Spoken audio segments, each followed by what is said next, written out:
Hello students, अनंत ज्ञान भाई सज्जन में आप सभी का हार्दिक स्वागत है। यदि आप इस चैनल पर नए हैं तो प्लीज लाइक शेयर एवं सब्सक्राइब जरूर कर लीजिए। आज हम क्लास 12 पॉलिटिकल साइंस पार्ट 2 के चैप्टर 5 समकालीन दक्षिण एशिया के प्रश्न उत्तर हल करेंगे। तो पिछली क्लास में मैंने आपको इससे संबंधित नोट्स पढ़ाए थे, वो आप सभी ने पढ़ लिए होंगे और अब इस चैप्टर के क्वेश्चन आंसर हल करते हैं। तो सबसे पहला प्रश्न है, देशों की पहचान करें। क्या है? राजतंत्र, लोकतंत्र, समर्थक समूह और अतिवादियों के बीच संघर्ष के कारण राजनीतिक अस्थिरता का वातावरण बना। तो इससे संबंधित देश कौन सा है? इसमें है नेपाल। ख है चारों तरफ भूमि से घिरा देश। तो इसका भी उत्तर है नेपाल। और ग है दक्षिण एशिया का वह देश जिसने सबसे पहले अपनी अर्थव्यवस्था का उदारीकरण किया। तो इससे संबंधित देश कौन सा है? श्रीलंका। घ है सेना और लोकतंत्र समर्थक समूहों के बीच संघर्ष में सेना ने लोकतंत्र के ऊपर बाजी मारी। तो इसका सही उत्तर है पाकिस्तान। अरे है दक्षिण एशिया के केंद्र में अवस्थित और इस देश की सीमाएं दक्षिण एशिया के अधिकांश देशों से मिलती हैं। तो इसका सही उत्तर है भारत। च है पहले इस द्वीप में शासन की बागडोर सुल्तान के हाथ में थी, लेकिन अब यह एक गणतंत्र है। तो ऐसा देश है मालदीव।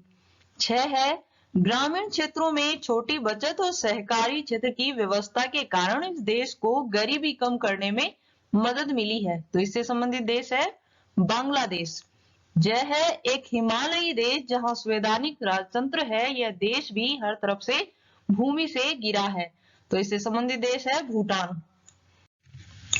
प्रश्न नंबर 2 है, दक्षिण एशिया के बारे में निम्नलिखित में से कौन सा कथन गलत है?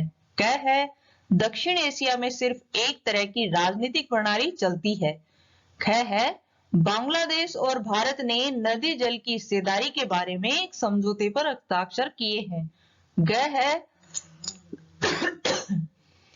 है साप्ताह पर हस्ताक्षर इस्लामाबाद के 12वें सार्वभौमिक सम्मेलन में हुए।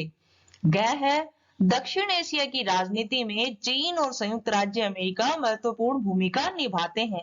तो इसमें सही उत्तर है क। दक्षिण एशिया में सिर्फ एक तरह की राजनीतिक प्रणाली चलती है। प्रश्न नंबर 3 है, पाकिस्तान के लोकतंत्रीकरण में कौन कौन सी कठिनाइयां हैं? उत्तर है पाकिस्तान में सैनिक हस्तक्षेप, कट्टरतावाद, आतंकवाद, धर्म गुरु एवं भूस्वामी अभिजनों ने सामाजिक प्रभाव ने लोकतंत्र के मार्ग में कठिनाइयां पैदा की हैं। पाकिस्तान में विशेषकर सैनिक तानाशाही ने लोकतंत्र के मार्ग में सर्वाधिक रुकावटें पैदा की हैं।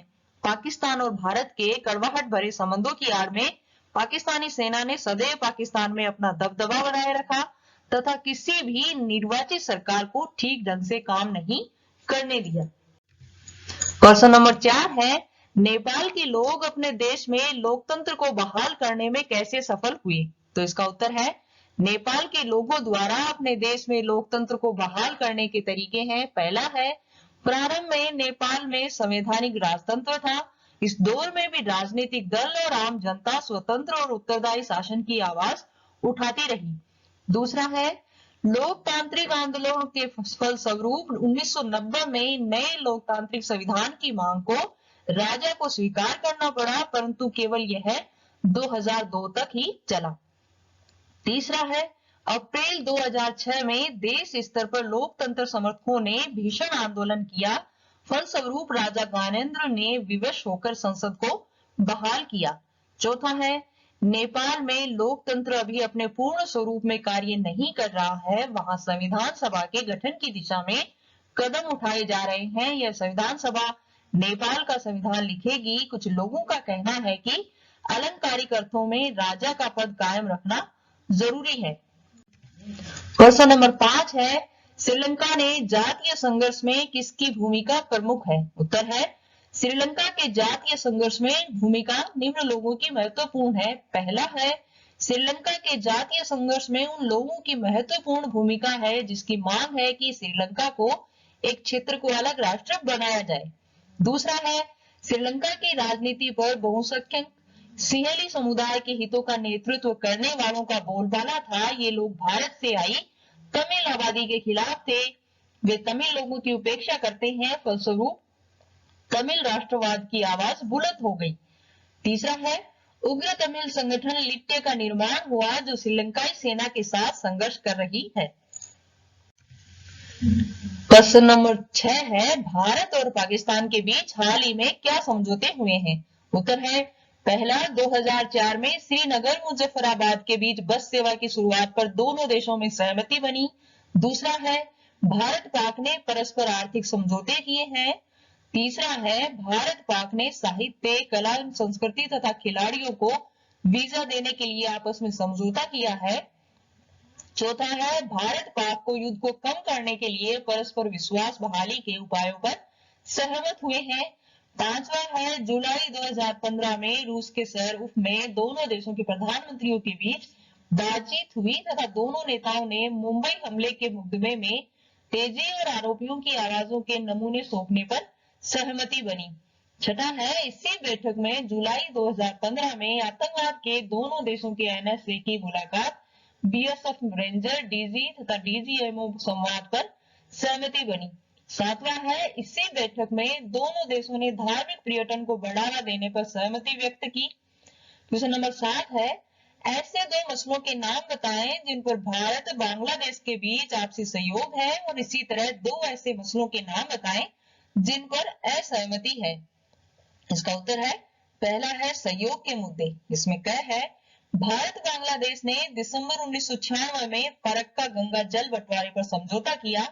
और दूसरा है आतंकवाद, जिसमें भारत बांग्लादेश आतंकवाद के मुद्दे पर सदैव एक से रहे हैं।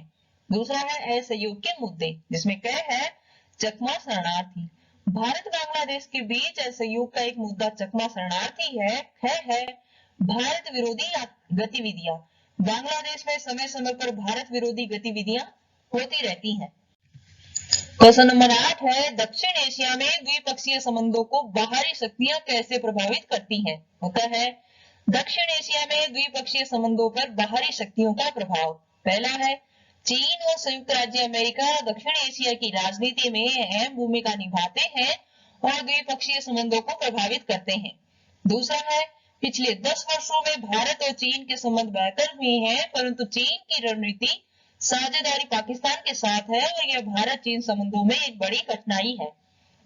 तीसरा है शीत युद्ध के बाद दक्षिण एशिया में अमेरिकी प्रभाव तेजी से बढ़ा है, वह भारत पाक के बीच लगातार मध्य स्थल की भूमिका निभा रहा है। क्वेश्चन नंबर 9 है दक्षिण एशिया के देशों के बीच आर्थिक सहयोग की राह तैयार करने में दक्षेस अर्थात सार्क की भूमिका और सीमाओं का आलोचनात्मक मूल्यांकन करें और यह भी बताएं कि दक्षिण एशिया की बेहतरी में दक्षेस अर्थात सार्क की ज्यादा बड़ी भूमिका निभा सके, इसके लिए आप क्या सुझाव देंगे? इसका उत्तर है दक्षिण एशिया के देशों के बीच आर्थिक सहयोग की राह तैयार करने में दक्षेस की भूमिका है। पहला है दक्षेस के सदस्य देशों ने 2002 में दक्षिण एशियाई मुक्त व्यापार क्षेत्र समझौते अर्थात साफ्टा पर हस्ताक्षर किए हैं और इसमें पूरे दक्षिण एशिया के लिए मुक्त व्यापार क्षेत्र बनाने का वायदा किया है। दूसरा है इस समझौते का यह भी लक्ष्य है कि इन देशों के बीच आपसी व्यापार में लगने वाले सीमा शुल्क को 2007 तक 20% तक कम किया गया है। दक्षेस की बड़ी भूमिका के लिए सुझाव। पहला है दक्षेस के देशों को आपसी आशंकाएं समाप्त करनी चाहिए और ऐसा करने से इन देशों के संसाधनों का उचित विकास हो सकता है। दूसरा है साफ्टा से इस क्षेत्र के सभी देशों को तभी फायदा होगा जब सभी देश एक दूसरे को सहयोग देंगे और अपने मतभेद दूर कर लेंगे। क्वेश्चन नंबर 10 है दक्षिण एशिया के देश एक दूसरे पर अविश्वास करते हैं, इससे अंतर्राष्ट्रीय मंचों पर यह क्षेत्र एकजुट होकर अपना प्रभाव नहीं जमा पाता। इस कथन की पुष्टि में कोई दो उदाहरण दे और दक्षिण एशिया को मजबूत बनाने के लिए उपाय सुझाए। उत्तर है यह सही है कि दक्षिण एशिया के देश एक दूसरे पर विश्वास नहीं करते, इसलिए अंतर्राष्ट्रीय मंचों पर यह क्षेत्र एकजुट होकर अपना प्रभाव नहीं जमा पाता। इसके उदाहरण निम्नलिखित हैं। पहला है भारत और पाकिस्तान एक दूसरे पर विश्वास करते हैं, इसलिए दोनों के परमाणु शक्ति संपन्न होने पर भी अंतर्राष्ट्रीय मंच पर इसका कोई प्रभाव नहीं है। और अमेरिका आए दिन हस्तक्षेप करता है, यदि दोनों एक दूसरे पर विश्वास करें तो यह हस्तक्षेप और आतंकवादी कार्रवाइयां बंद हो जाएंगी। दूसरा है दक्षिण एशिया के छोटे देश भारत पर शक करते हैं कि वह उनकी कमजोरी का लाभ उठा रहा है। भारत नहीं चाहता कि इन देशों में राजनीतिक अस्थिरता पैदा हो उसे भय लगता है कि ऐसी स्थिति में बाहरी ताकतों को इस क्षेत्र में प्रभाव जमाने में मदद मिलेगी। दक्षिण एशिया के देशों को मजबूत बनाने के लिए सभी देशों को एक दूसरे देशों पर विश्वास बढ़ाना होगा और एक दूसरे पर सहयोग करना चाहिए। अपने मतभेदों को अंतर्राष्ट्रीय मंच पर नहीं उछालना चाहिए, उन्हें आपस में एक दूसरे का आर्थिक सहयोग करना चाहिए ताकि कमजोर देश अपनी आर्थिक कठिनाइयों से उभर सके। प्रश्न नंबर 11 है, दक्षिण एशिया के देश भारत को एक बाहुबली समझते हैं जो इस क्षेत्र के छोटे देशों पर अपना दबदबा जमाना चाहता है और उनके अंदरूनी मामलों में दखल देता है। इन देशों की ऐसी सोच के लिए कौन कौन सी बातें जिम्मेदार है? उत्तर है, इन देशों की ऐसी सोच के लिए निम्नलिखित बातें जिम्मेदार हैं। पहला है, भारत का आकार विशाल है और यह शक्तिशाली है।